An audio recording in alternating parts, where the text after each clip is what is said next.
Jello. I can see you moving your mouth.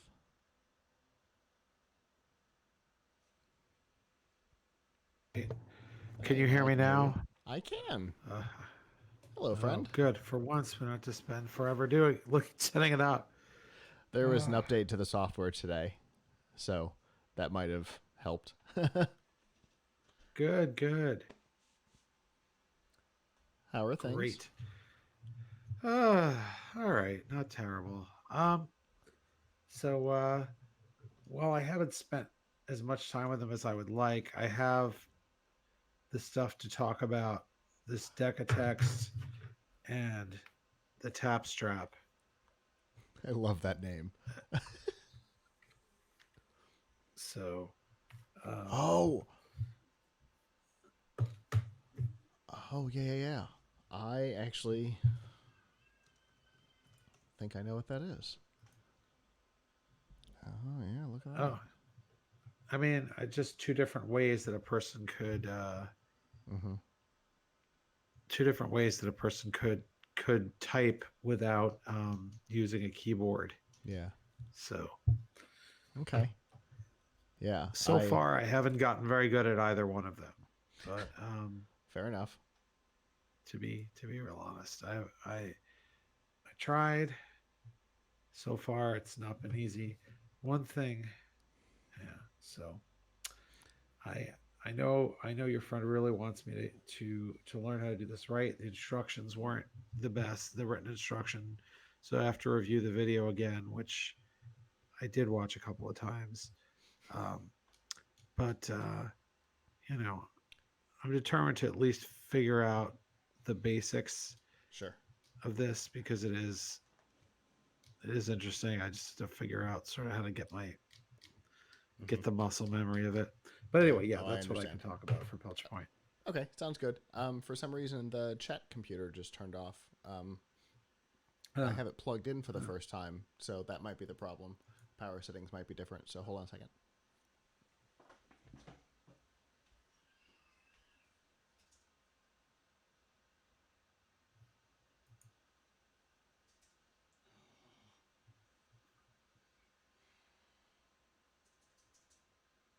Come on.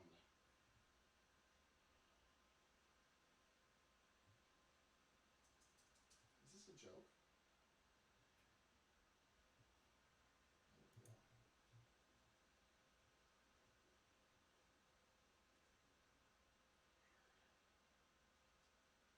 There we go.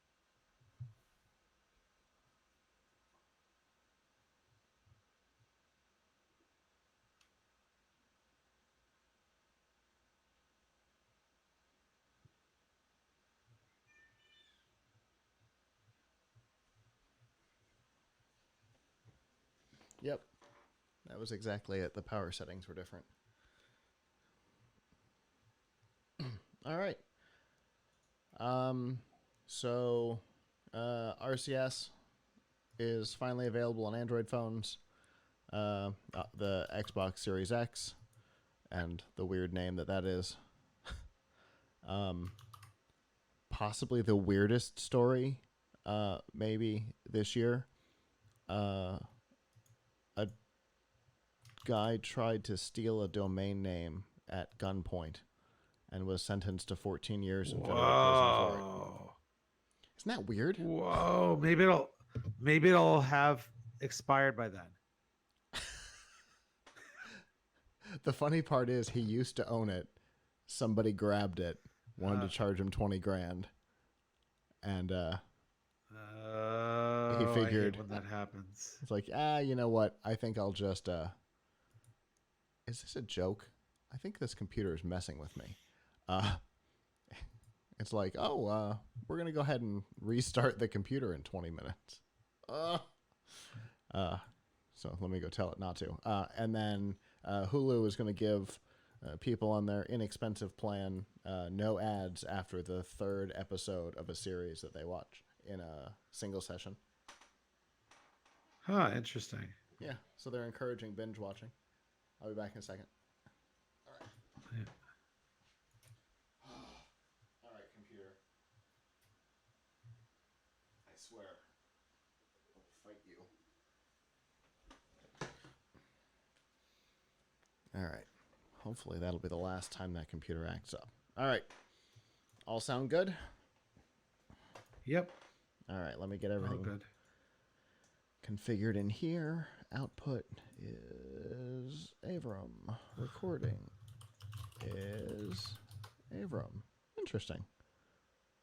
It's the first time it's remembered that. Okay. Whatever works, I guess. All right. I think everything's in place. We'll hit record. Boop. Record. Record.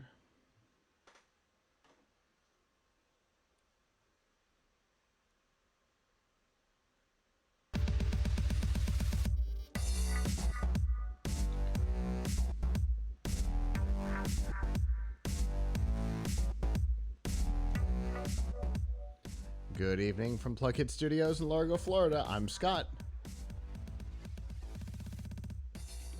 Oh, he is Avram, but he's quiet. I'm Avram. There we go. And we are here with episode 545 of F5 Live, Refreshing Technology, for Sunday, December 15th, 2019. This show is a proud part of the Tech Podcasts Network. If it's tech, it's here. This week, Google's up for a chat, Microsoft's making a tower, and Hulu's not binging on ads. Wherever you are and however you're accessing our show, whether it be on social media, Facebook, Instagram, Twitter, Snapchat, on any of the podcatchers, Apple Podcasts, Google Podcasts, the Podcast Play app, Spotify, TuneIn, or any of the others, on any of our live stream platforms, livestream.com, Mixer, Twitch, Periscope, Facebook Live and YouTube Live, or of course on our website, pluckitslive.com. Thank you for making us a part of your day. There are two ways that you can do that. The first is Sunday nights, 9 p.m. Eastern. You can go to f5live.tv/join us, and there you can chat with us in the studio as we talk about the topics. We always love to hear what you have to say, so definitely join in on that. If you can't do that, that is okay. You can always go to pluckitslive.com/subscribe. There you'll see all of our shows and all of the different ways that you can subscribe on all of the platforms. And with that, I think that's the spiel. Avram, how are you doing tonight? Not too bad. Has some of the Black Friday-ish time calmed down for you some? Yeah, some. Some is better than it's gotten worse. Now I have to actually buy presents for the people I know. I know. It's always the bizarre part of the season is when you realize, oh right, I have to participate now. I've been writing and publishing stuff. Now I have to actually participate. Yeah, I think everybody's just going to get Tom's Hardware merch. I saw that. There was a whole bunch of... Yes. Yeah, we have a merch store now on Teespring. People will be able to get to it from our homepage, but I'm still pushing the people who are totally in charge of the merch store to add some like kid friendly or like child and baby clothes, because I'd like to get some for my kids, and can't because they're all adult right now. But anyway, there's some cool stuff there, but that's not why I mention it. I'm just mentioning it because I have no other ideas. What to buy people? Which, considering how many things you have either written or been involved in publishing over the last couple of weeks. I mean, I have ideas. I have ideas. They're all expensive ideas. Right. I have a very ambitious idea about building all my friends' arcade machines, but when I do the math on how much that's going to cost, it doesn't seem quite as good. Fair enough. That yeah, that sounds like a just from a time perspective, like quite an investment. Yeah, yeah. Time and the money, and so yeah. Yeah, I can appreciate that. I also am in that same kind of like weird boat where I don't know what to get for lots of people, including the person in my family whose name I have in our extended family gift thing. I have no idea. So that'll be fun. But we've got 9 days to figure Get them it a rest. Get them a wrist rest. out. Hmm. That's my. That's the best gift. I just can't give it to everybody, particularly people who know that I recommended it. But last week I recommended to a lot of people to get the Kingston HyperX wrist rest because it is the best wrist rest I've ever used, and it's like $16. Oh wow. And it's got like the cooling gel, and you just and a lot of people don't have wrist rests, and b, if they do, it's not probably not as good as this. So you know that that's a choice. That's a good one. It's just not the kind of thing I could buy for my wife. Well, I mean, I Sure. could buy that, but not as like her main Uh huh. present. Sure. But I might be able to Yeah. get it for the cousin's boyfriend, is what you're saying. Yeah. Yes, that's a good gift for somebody who you don't know super well. Not a very intimate gift, but a very useful gift that they'll Sure. really appreciate. Sure. That's actually a really clever idea, and I appreciate that. It has just been added to Yeah. my short list while Yeah. we've been talking. Yeah. Wonderful. Well, how about Abram? We get down to some news because we've got some stuff this week. Sounds good.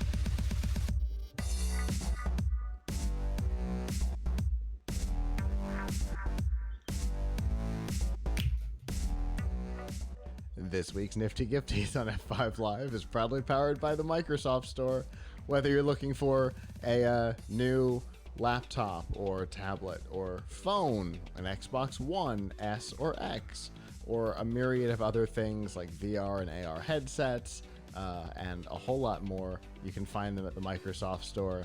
And right now, there's all kinds of deals. There's big savings on the Surface Pro 7 with the type cover, as well as up to $400 off of non-Microsoft PCs, $300 off the new Surface Laptop 3, and a whole lot more. And you can find all of that by going to f5live.tv/Microsoft.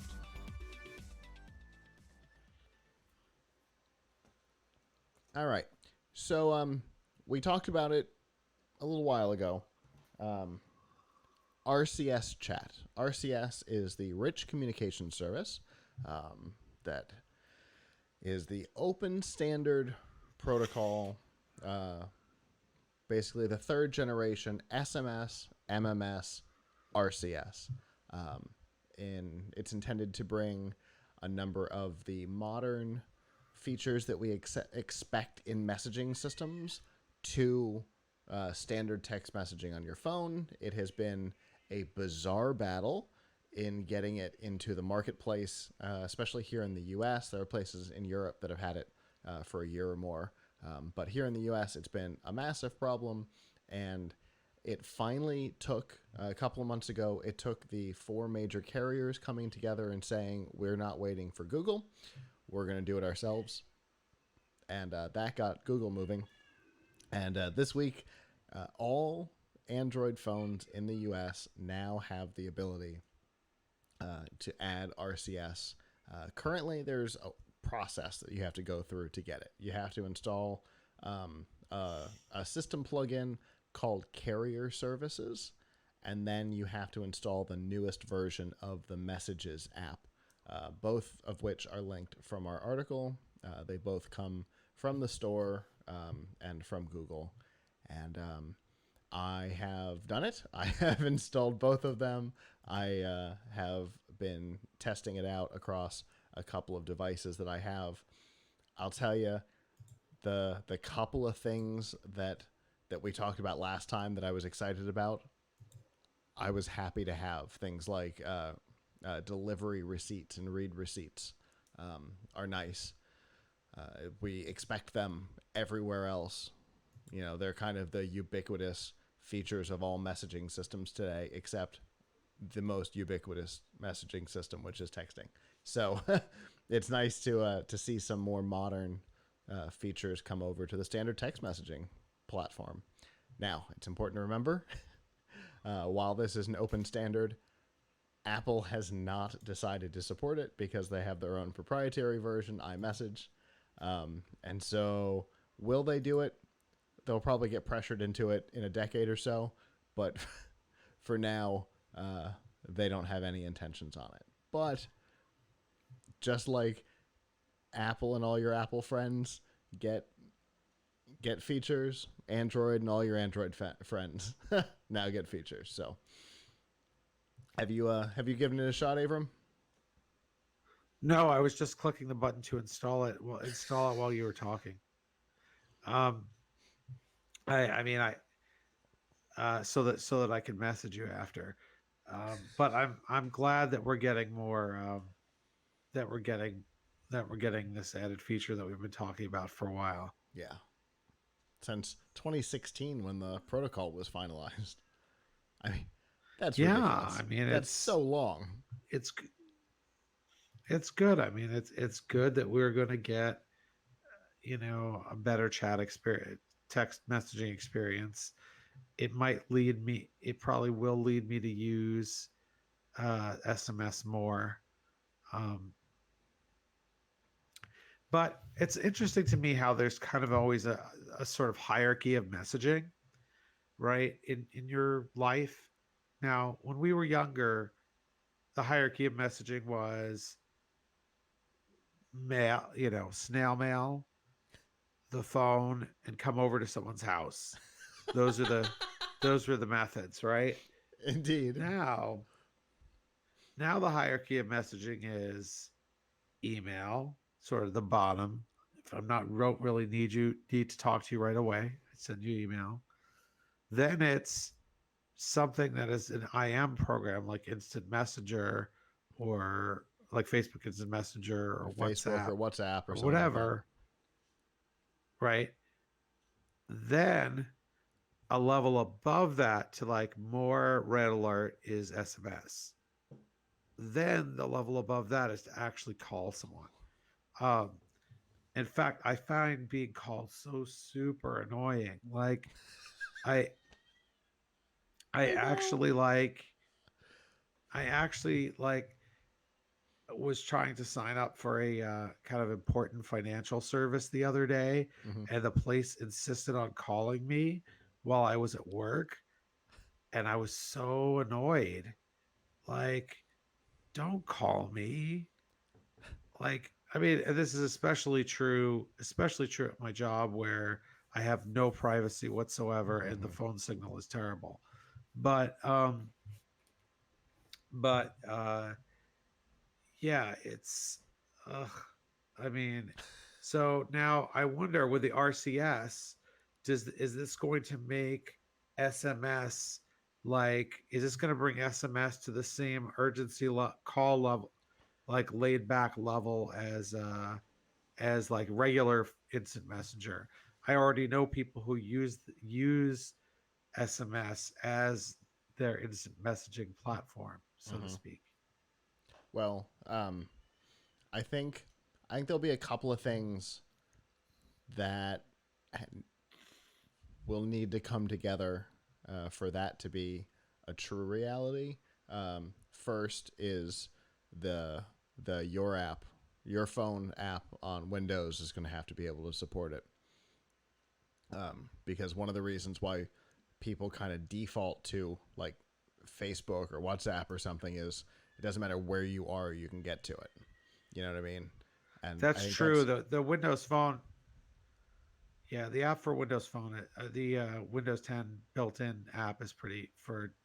I mean, you can receive instant messages on it, but you can't really see all the threads. Last I checked, it's not uh, been very good. the your phone app with the what was it, the September update that came out in November.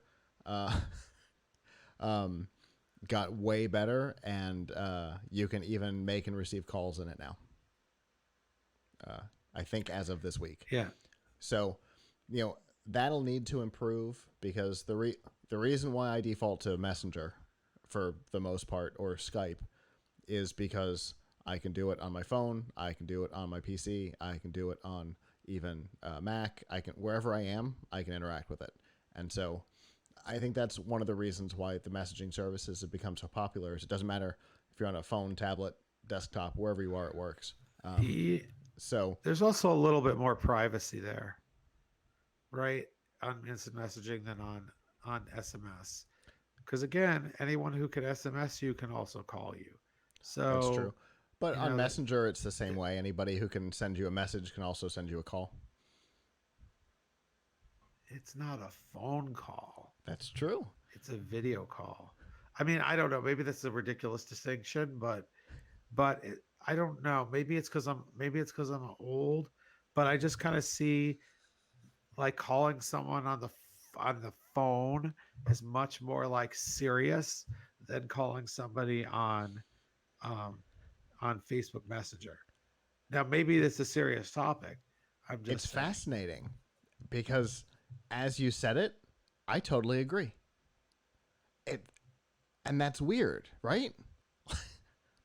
Like, Because the thing is, I associate it's interesting, right? People used to call for fun. I used to have friends I would talk to on the phone for like mm-hmm. hours. Yeah, When I was a teenager and a young adult, used to do that. agreed. Now I have friends. Now I almost never ever talk to people on the phone. Yeah, Um, and I mean, maybe part of it is a function of my life. You know, I'm married, I have kids, I don't have the time to hang around and chat on the phone anyway. But I kind of associate the phone with with like some kind of emergency, like someone's calling me to say that someone is in the hospital or died, or somebody just emptied my bank account. Like that's that's oh, I either there's some type of emergency, like basically if you're calling me now, it's different when or in the case of it's my wife or me or whatever, that it's like we're calling to check in on like, hey, I'm gonna be late or whatever. But even that we usually do on text. So, yeah. you know, yeah, I don't know, just my opinion about phone calls has really changed. And so I don't know even if RCS is really good, whether that will change my behavior anyway to use to because that would involve more people, having my phone number, um, so the ability to call me. Um, so I don't know, And you're generally but the we ability always to we always like a better service. yeah. But like with a phone number, the ability to prevent somebody from interacting with you is way lessened versus Messenger or WhatsApp, where you can just say, "Oh, block," and that person or Yeah, that account just goes away. From a consumer standpoint, that's not easy to do on a phone. I mean you can do it, but yeah, it's not easy to do on a phone. But also, I mean, I don't know. It also depends on how you sort of prioritize your alerts, Mm-hmm. right? Like I don't have Facebook alert me about like on my phone about messages right now, but SMS I do, Right. right? So I don't know. It depends. Like so, in the case of my wife, for example, I know if I SMS her, her phone is going to make a giant Godzilla noise, right? So if I see a cool link or something in the middle of the night, I'm going to send it to her. I won't send it on SMS because it's just going to like wake her up. Sure. So Interesting. Mine makes the portal gun noise. mine does not make noise. But I that's have just a me. problem.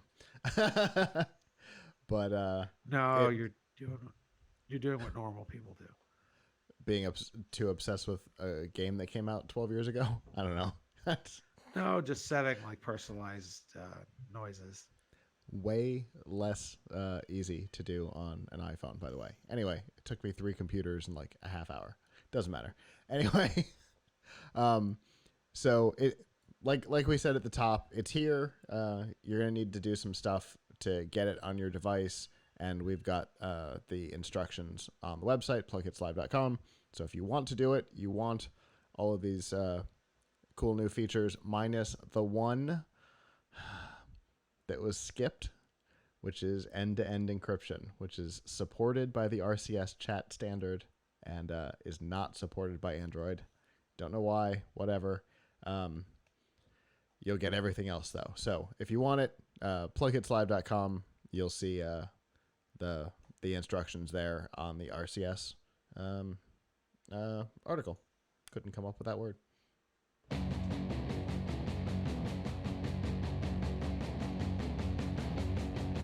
Whoa. My bad. I hit the wrong button.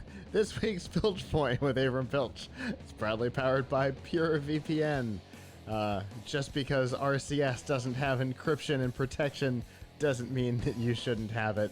With a service like PureVPN, you can obfuscate your browsing history from either your ISP or from Facebook and Google.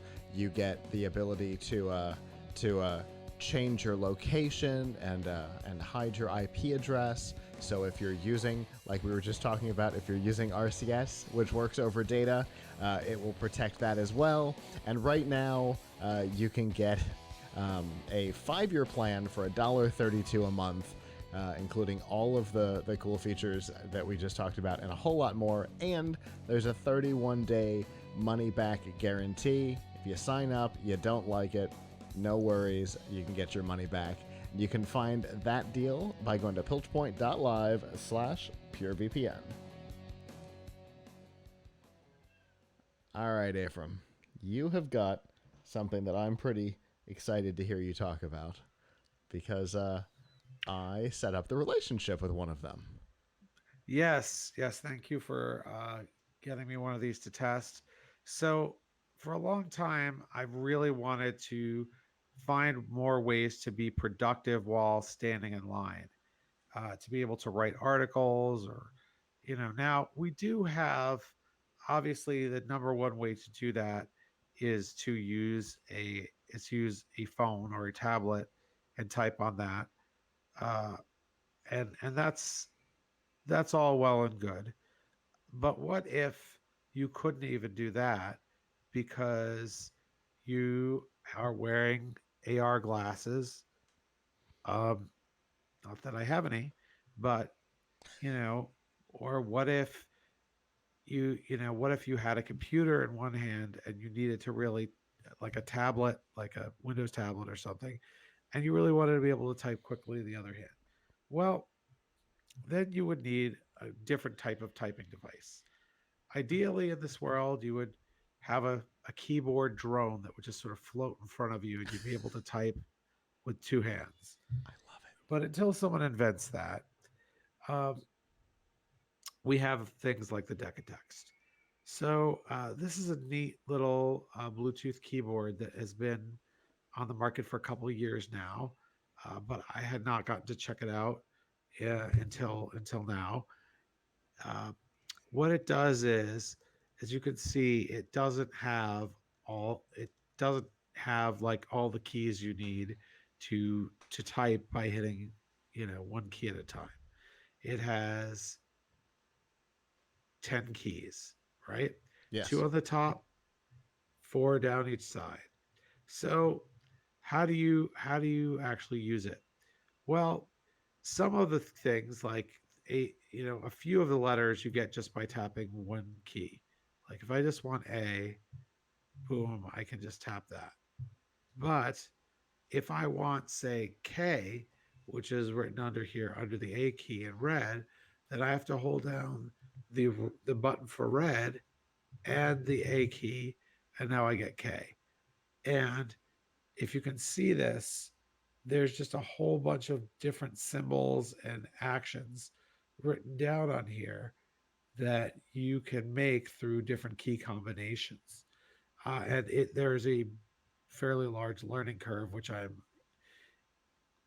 am in now, because you have to kind of develop your muscle memory to say, oh, okay, I want K and that's this.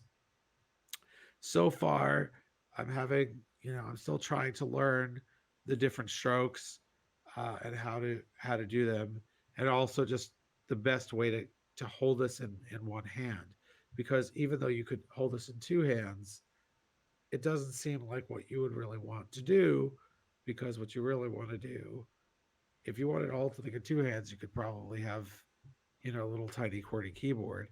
But um, the goal of this is that you can use it in one hand.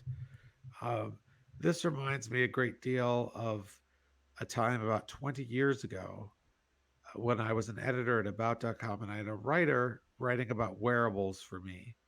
This is before people thought of a watch as a wearable. This guy's name was Steve Mann. He's still around. He's a professor at University of Toronto, and ever since the 80s, he has been building his own AR headsets. Um, so what he will do what he would do is he would have this giant headset on his head, and then he invented something that wasn't this, but was a similar concept, called a keyer, he called it, and he would use it to type into his headset. um, Now, today there aren't a ton of headsets on the market that you would really want to use a keyboard with. First of all, there aren't a ton of AR headsets you could just walk around with. I think about maybe the Android ones from companies like Third Eye. You probably could run a regular Android app and pair this via Bluetooth and do things that way. Um, but um, so in that respect, for a lot of people, this may be ahead of its time. But if you're doing something like you've got a Windows computer, or and you're holding it in front of you, and you just want to type, and you're holding the PC in one hand, this will allow you to type with the other. Um, so, and obviously, once it gets into your glasses, this kind of thing would be invaluable. So it's really neat, for any of those purposes. Still got to learn quite a bit about it and see how comfortable I can get with stretching my fingers this way. That's something I'm still trying to figure out. Is, am I is can I get in a comfort zone with moving my fingers back and forth like this and holding it? Um, and and then, we'll see how fast I can type. But this is a really, I haven't seen anything else in the market like it. It's really a one of a kind product, um, and it's available on Amazon for $125, which no doubt is a lot of money for a Bluetooth keyboard, but there's nothing like this. So, what you're paying for is the innovation. Um, then I have another input method here to show while we're talking. That is, I said there's nothing like the Decatex. There's nothing that operates like it, but this is perhaps for a similar purpose. And this here is called the tap strap. So it is a set of rings that you put on your hand. I'll try to put it on now. It's a, I have to say, not it's not pleasant to use while you're doing other stuff like typing. So I put it on when I need it. It's like a pair of brass knuckles for communication, right? I guess Um, technically regular brass knuckles are so for communication too, just a different type. They're a more yeah, you could abrupt say type those are of wireless communication. also, right? So this is also a Bluetooth device you can pair with anything that's Bluetooth capable, like your phone. Although there are dedicated phone apps for this that teach you how to use it. There are actually games you can play with it where you like do gestures to like fire and move. Um, so Mm. I really think this is a cool idea, but it hasn't worked very well for me so far. There, I'm also learning the gestures for this. For example, just tapping one of each finger individually should be A, E, I, O, and U, the vowels. But when I'm doing it, for some reason, it's not always registering. Now, part of the or it's registering something else. Part of the problem is that um, this can be quite is hard to adjust, and it's quite loose. And so if you move your finger and this little nodule is not moving, also it doesn't know that you moved, right? So Mm. um, they have a large and a small size, and they sent us the large size. And uh, if you think this was difficult for me to keep to tighten on my hand, you should see what happened when my 7-year-old was trying it. It was not working. I mean, look, they didn't make it for him, but this is kind of a really neat concept. Again, for would work great when you're walking around, but it also is really good for, and I suppose you could say that of the Decatex too. If you have something that's all the way across the room, um, like like something you're doing on a projector, this could be a neat way to move around. It also has a mouse mode that you can use to actually move a pointer around. So I know this is more expensive than the Decatex. It's normally 200, and now it's I believe right about now it's on sale for 180. Uh, that's for the tap strap two. There's also a tap strap one, which doesn't have the mouse mode, and I'm not sure how much that is. But I was really fascinated. I'm really fascinated by both of these devices because they take something that we take for granted, our QWERTY keyboard, and they find a way to another innovative way of letting you do data entry in a situation where you normally wouldn't be able to. Yeah, that's So that's really interesting. I'm working on an article comparing these, but the problem is I really before I can make my final judgments about these, I have to get much better at using them, um, which is quite a learning curve, no doubt.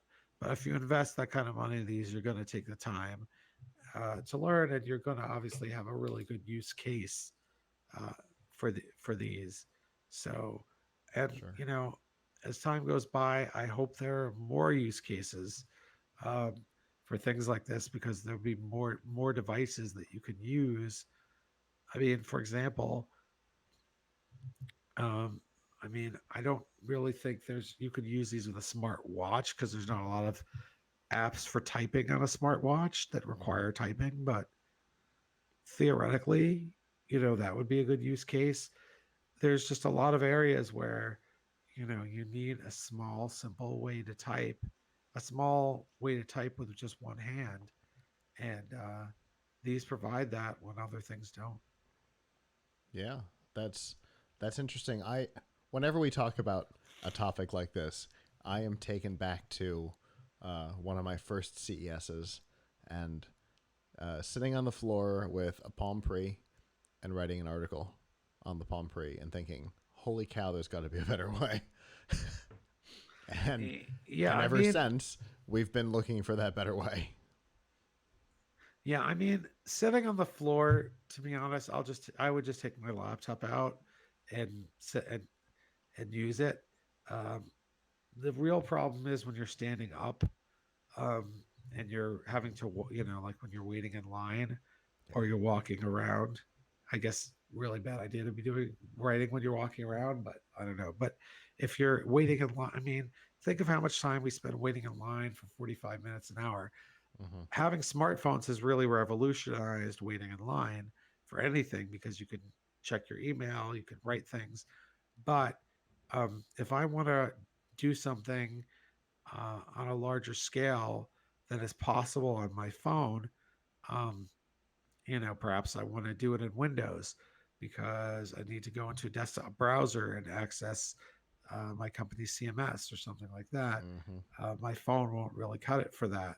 So you know these are you know these provide a possible way of doing that provided you also had like a two-in-one or something you could hold or you had something going into your glasses. Hmm. um, what you know of course the other brute force method is to get one of those things that looks like a cigarette what do you call those people used to go around selling cigarettes wearing them. Oh, okay. um, the like what little they've got the tables or whatever. yeah, like the hot dog guys at a baseball game. Yeah, yeah. I don't know what you call I don't either. that. But I've seen those made for laptops.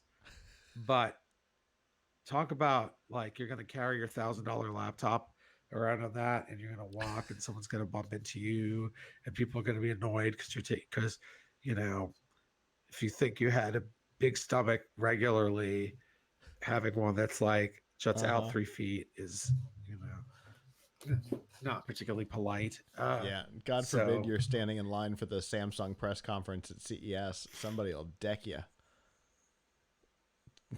taking up probably that much yeah. space. So yeah, yeah, no doubt. But I don't know. There has to be better ways of being productive when standing up, and these could be part of that solution. Yeah, it's nice to see that there's people who are trying out ideas, right? Looking for ways to try and solve this problem, especially since we talked about last week. Qualcomm and Niantic are leaning into AR headsets real hard right now. It'll be nice to have a control method that's a little more substantial than uh, literal point and click in the air, like with the HoloLens. That's nice.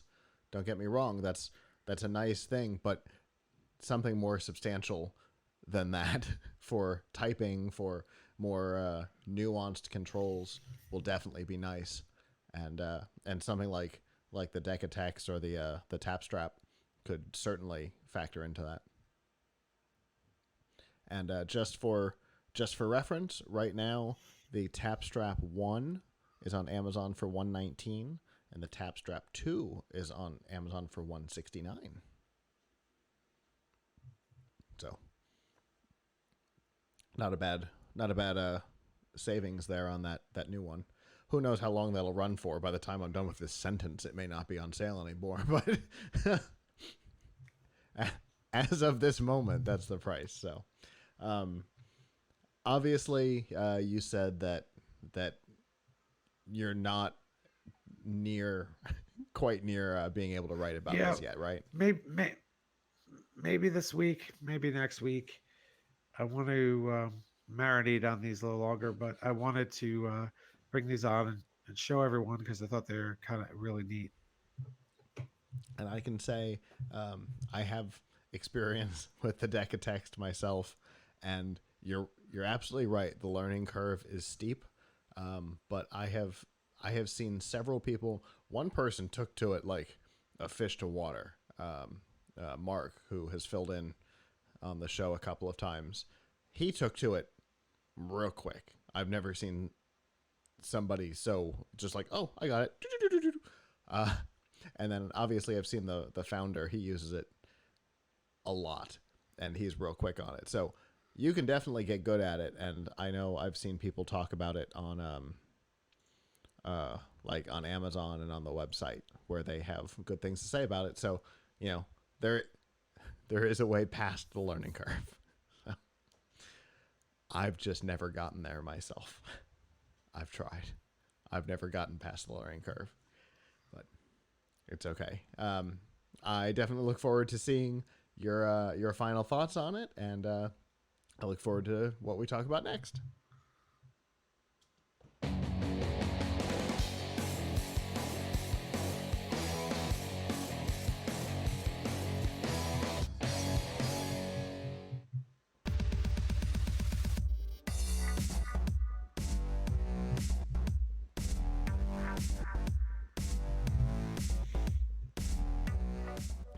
This week's Extra Life on F5 Live is proudly powered by Razer. All the accessories you need to up your game on both PC and console are available from Razer. Whether you're looking for a new keyboard or mouse like what we use here in the studio, you're looking for a really high quality webcam with chroma key built in, or you're looking for a full system like the Razer Blade Stealth.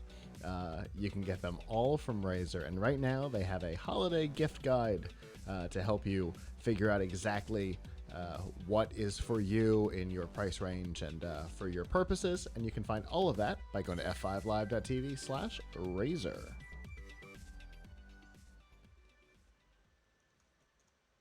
So obviously, the gaming news of the week, in a week where there was a lot of gaming news, the gaming news of the week was the Xbox Series X new console. We've known about Project Scarlet for a while, in little bits and pieces, but uh, finally getting to see what it looks like, hear a name, see a logo, things like that, were really exciting. It's good to know, for one, that although there have been many changes inside of Microsoft under CEO Satya Nadella, the one thing that has not changed is the chaotic naming scheme that the company uses for their products. Uh, because I can guarantee the confusion between the Xbox One X and the Xbox Series X is going to be huge. But that's for retail and Microsoft to figure out, not for me. It's a weird name, and it certainly makes me feel like Windows Phone Series 7, which was another terrible name. But whatever. We know the name. Moving on. We also know what the console is going to look like. Now, it's weird. I'm just going to put it out there. It's weird.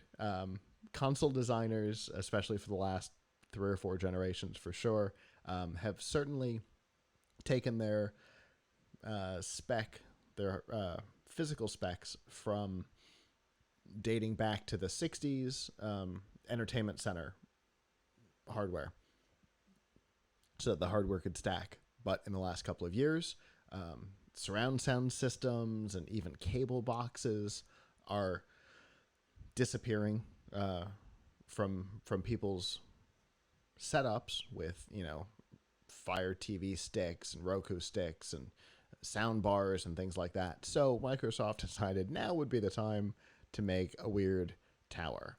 It is the same height as the Xbox One X is wide. It is half the depth and double the height. So if you were to take an Xbox One X, lay it down, cut it in half, stack them on top of each other, and set it upright, you have an Xbox Series X. It is so bizarre.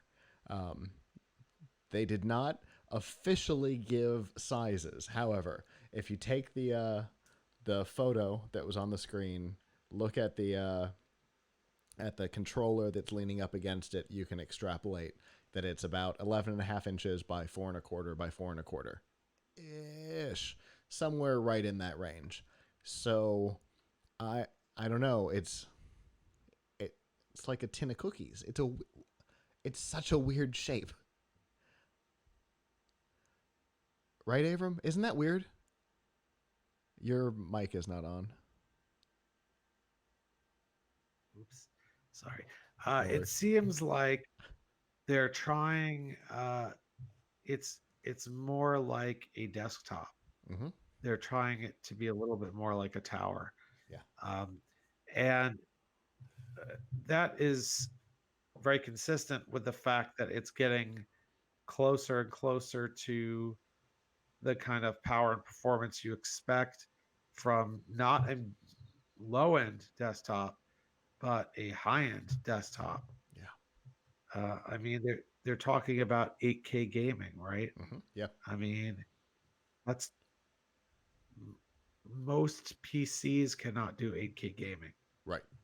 So the Series X, uh, I mean, we don't really know what it's going to cost, but it's hard to believe that it's going to cost more than a $1,500 or $2,000 gaming PC, and those cannot play 8K games. Right. So um, that is, highly optimized. I wonder. I'm asking everybody this question. What effect do you think this is going to have on PC gaming?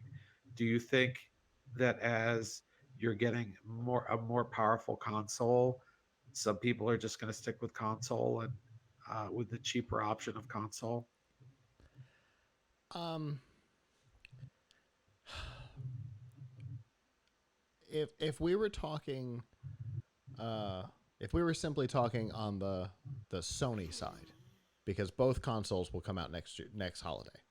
If we were Yeah, just talking on, and both are going to be, crazy powerful, both will have the hardware to be able to support 8K gaming in the future and all those things. So if we were just to look at the Sony side and how that platform works, I would say emphatically no.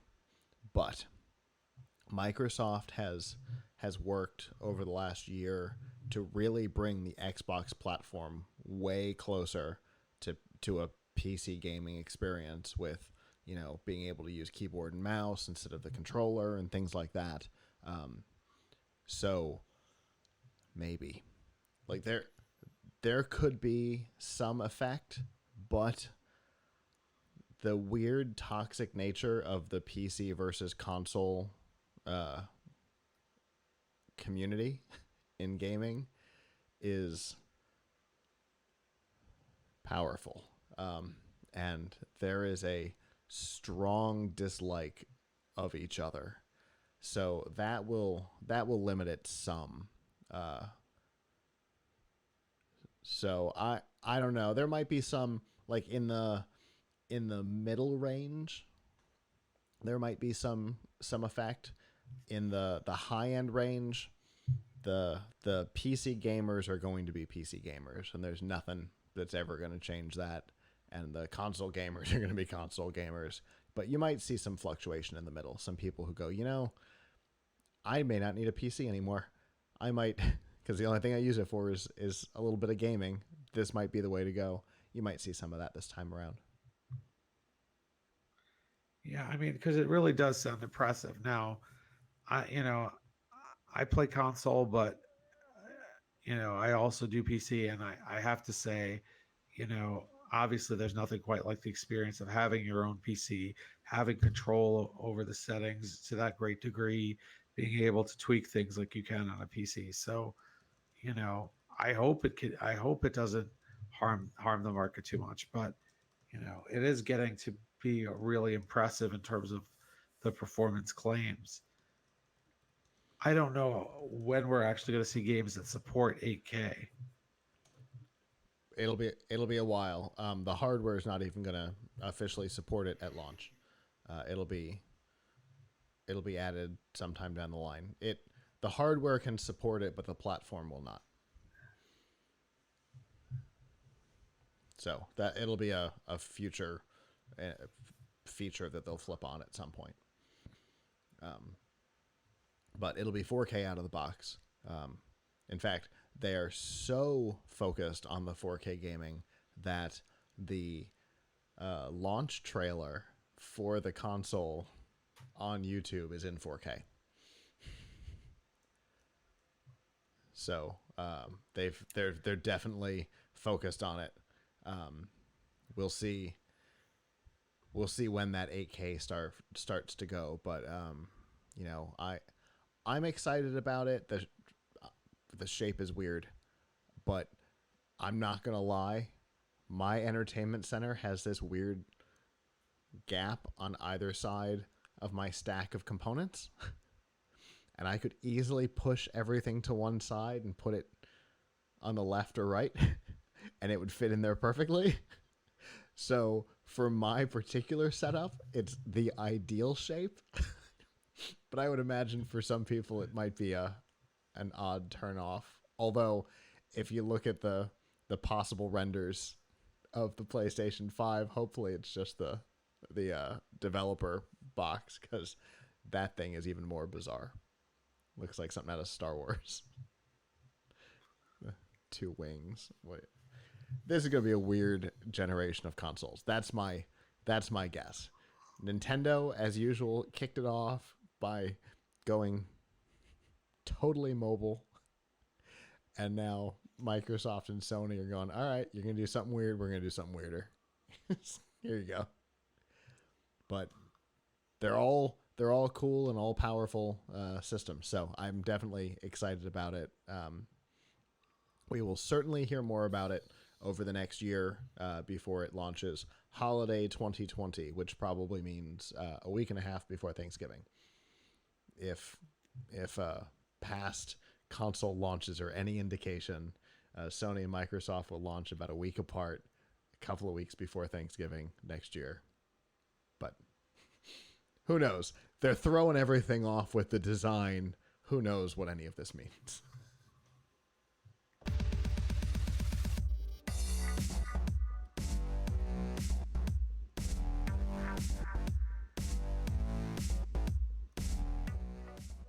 This week's news from the tubes and F5 Live is proudly powered by Riff Tracks. Make fun of movies or let these guys do it for you.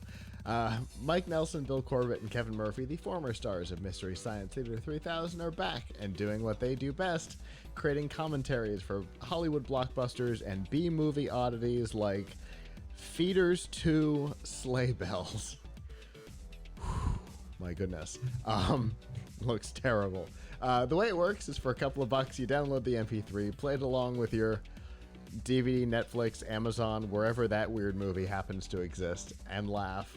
They also do live events, and the live events tend to find their way over to the website, including one of my all-time favorites, the Riff Tracks Live Santa and the Ice Cream Bunny is the dumbest movie you will ever see. And Riff Tracks makes it funny, and you can get it for $2 off right now.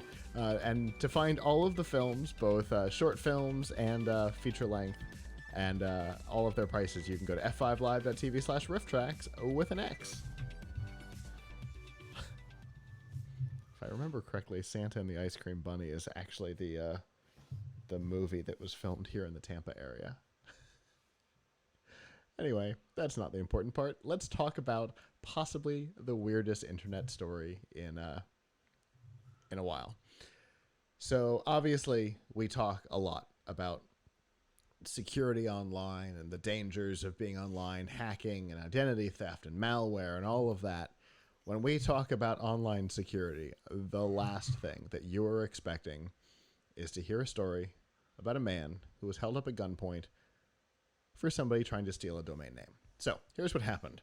In 2017, an Iowa man, Rossi Adams, lost access to a domain name that he owned.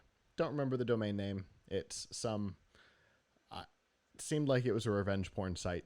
Doesn't matter. He lost access to it. He didn't have his domain on auto renew or whatever stupid thing. The domain went away. As happens, as Avram and I can both personally attest to, somebody will register it out from under you and try and charge you to give it back. In this case, the person who registered it wanted $20,000 for it. Nothing compared to what Pepsi paid for their domain originally. And so there was a whole bunch of back and forth, and Adams decided, no, not paying 20 grand. Instead, he and his cousin drove to the guy's house. The cousin, with a note and a gun, broke into the house and demanded that the guy follow the instructions to transfer the domain to Adams' GoDaddy account. Things go sideways. Both of them end up getting shot. The domain owner was just kind of hit in the leg. I don't know what happened to Hopkins, which is the cousin. Hopkins took a plea deal, 20 years in jail, and Adams, who was not physically involved in the altercation, Hopkins had a gun, shot a guy, 20 years. Adams got on top of that, got 14 years in federal prison. Now here's the thing: there was no way this was going to work, for so many reasons. The first of which is there's a paper trail that shows the transaction from one registrar to another. The second is these transfers take like 3 days and you can cancel them in the middle. So the mistake that was made was he didn't just initiate it, let them leave, and then cancel it. But paper trail, easily canceled, call the cops. There was no way this was going to work. It was a dumb plot. And for 20 grand, you go back 100 years and the bank robbers wouldn't have gotten involved for 20 grand, and that's when 20 grand meant something. This is just an all-around bizarre story. Yeah. Yep. I mean, I think it's a, well, I guess if they had kept him, if they had made him transfer it and kept him tied up and stayed in his house with him, I guess, for 3 days, kidnapped him for a full 3 days. Yeah, maybe. They could have maybe waited for it to go through. That would add even more charges to the list. Keeping him kidnapped for several days. Yeah. Well, what this proves is something that we've known for a long time, which is that online virtual things have value in the real world, and just like any valuable object, people will steal and kill and extort for it. Yeah, that's true. So this is the first time I've heard of somebody doing this over a domain name. Yeah. But we've seen. I am sure we haven't seen necessarily, an armed break-in and robbery, but I mean, we've seen violence break out over things, in rare in-game items for video games that are totally digital. So yeah, I mean, absolutely, digital assets can hold high value, but I'm with you. I'm pretty sure this is the first time I've heard of anything anywhere close to this when it comes to a domain name, because they're so easily traceable.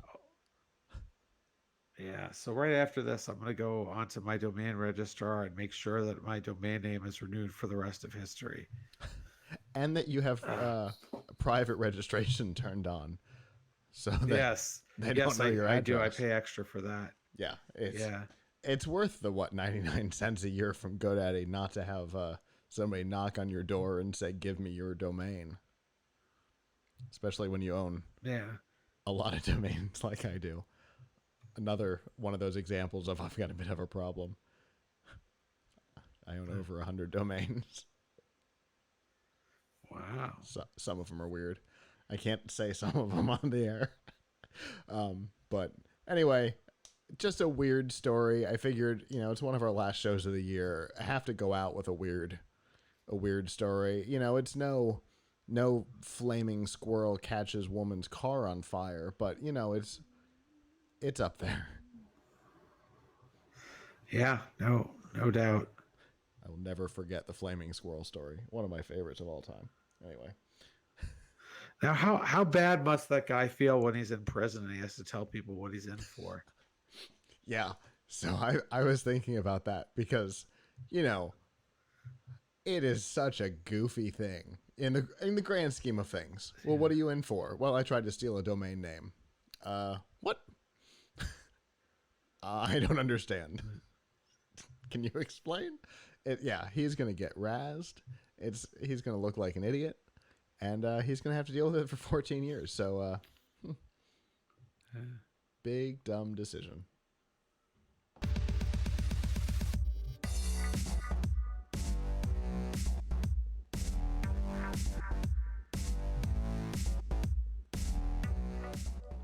This week's DRM Not Included on F5 Live is proudly powered by Amazon Prime.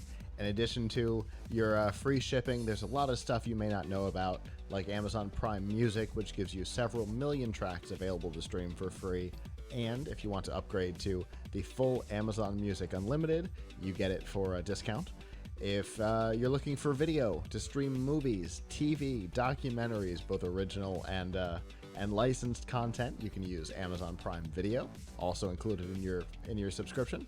Plus, there's Twitch Prime, which gives you free games every month and the ability to get one free subscription on Twitch, where you can help financially support the content creator of your choice. You can subscribe to us or anybody else and help them out. And we've got quick links to all of those things to make things easier for you. And if you're not already a Prime subscriber, we've also got a 30-day free trial, so you can find out if Amazon Prime is for you. And all of that is available by going to f5live.tv/prime.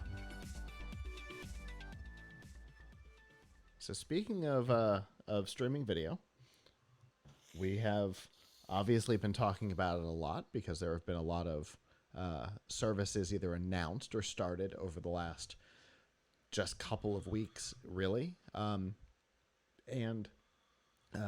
as we've talked about, as competition kind of heats up and the market gets more crowded, services are doing things to stand out. And one of the companies that's kind of always been a standout has been Hulu, and that's because they offer a subscription for like $5.99 a month with ads similar to TV. Now, over the last couple of years, the number of ads during an ad break have gone up significantly. I remember a time when there was usually one, maybe two, and now it's like watching network television, but you're still getting all of that content for $5.99 or $6.99 a month, rather than 10 or 12 like Netflix, Disney, HBO, whatever the new one's called, Max. So it's way less expensive, but you have to deal with the ads. But in an attempt to differentiate themselves even more, Hulu announced this week that they will be kind of buying into the binge watching idea. And if you are a binge watcher, once you qualify during a session, you will get as they call it, an ad-free experience. But just like any time there's an ad-free experience on broadcast television, there's always a bumper at the top that says this episode brought to you without commercial interruptions by somebody. This will be the same way. They've got 3 big companies on board already: Georgia Pacific, Kellogg's, and Maker's Mark. And they'll choose the right one based on what you're watching. Obviously, if you're watching kids programming, you're not going to see Maker's Mark, but you will probably see Kellogg's in that case. And so to define binge watching, a binge is 3 episodes of the same series during the same session. So once you've watched 3 episodes, the 4th episode, ad-free, except for that bumper at the top, which a lot of people just sit and let a show run. That could be good. That could be good for a lot of people. Really make that low end price point even more appealing than it already is. Yeah. Yeah. I mean, I'm surprised that they're doing that because, I mean, it must be something that the sponsors want more so than that the public asked for, because I mean, you're still getting a sponsorship. Maybe that persistent sponsorship is actually more valuable Could be. than the ads that interrupt, because I guess that means you've got a captive audience. They're sitting there, they're watching. True. So maybe it's something that those advertisers are paying a premium for. It's hard to believe that they would just do it to be nice, that Hulu would just do it to be nice, because you're taking people. I mean, generally speaking, it's interesting. I wonder how Netflix and Amazon feel about binge watching. On the one hand, they obviously create a situation that encourages it, because when they release a show, they release all the episodes of the season at once. Mm-hmm. Unlike, let's say, Disney Plus, which is releasing The Mandalorian 1 week at a time. Yeah. And or CBS All Access, which was releasing Star Trek. Yeah. So, if they didn't really want people to binge watch, I guess they wouldn't do that. Hmm. But nevertheless, it's just I don't know. Obviously, their financial interest is people watch our stuff, people see the ads. If Hmm. people don't see if it's Netflix or someplace where their subscription, all they make only their revenue only through subscription, Hmm. then I don't know. Maybe their incentive is to have people watch one show a month and not use the bandwidth the rest of the time. But Or obviously, they know they got to keep people on. the incentive is to keep people engaged with the platform, and so put out stagger full releases, like what we're talking about. One Right. month it'll be you know uh, in July it was Stranger Things, and then this month they put out a new season of Nailed It and things. If they keep it staggered, then they can keep people subscribed and then not have to worry about ads. Yeah. Um, no, no question. Now, the other thing is that there's a bunch of services out there that give you ads and don't charge you anything. Mm-hmm. And that seems to have proliferated in the last couple of years. Yeah. Like I've watched a lot of shows on Tubi TV and Mm-hmm. on NBC's app, which is totally free Mm-hmm. and commercial supported. So um, And we'll be getting better when so it it becomes seems like Peacock. yeah. So but you can watch every episode of the $6 Million Man on there for free right True. now. You just have to sit through the commercials. And so I mean,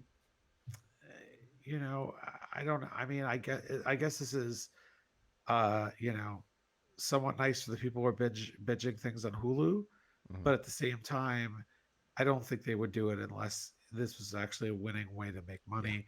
Because I Yeah, for don't sure. think they were losing any subscribers. Oh, I don't think they were losing any subscribers over. I've watched more than two episodes in a session, and I can't bear to have any more commercials.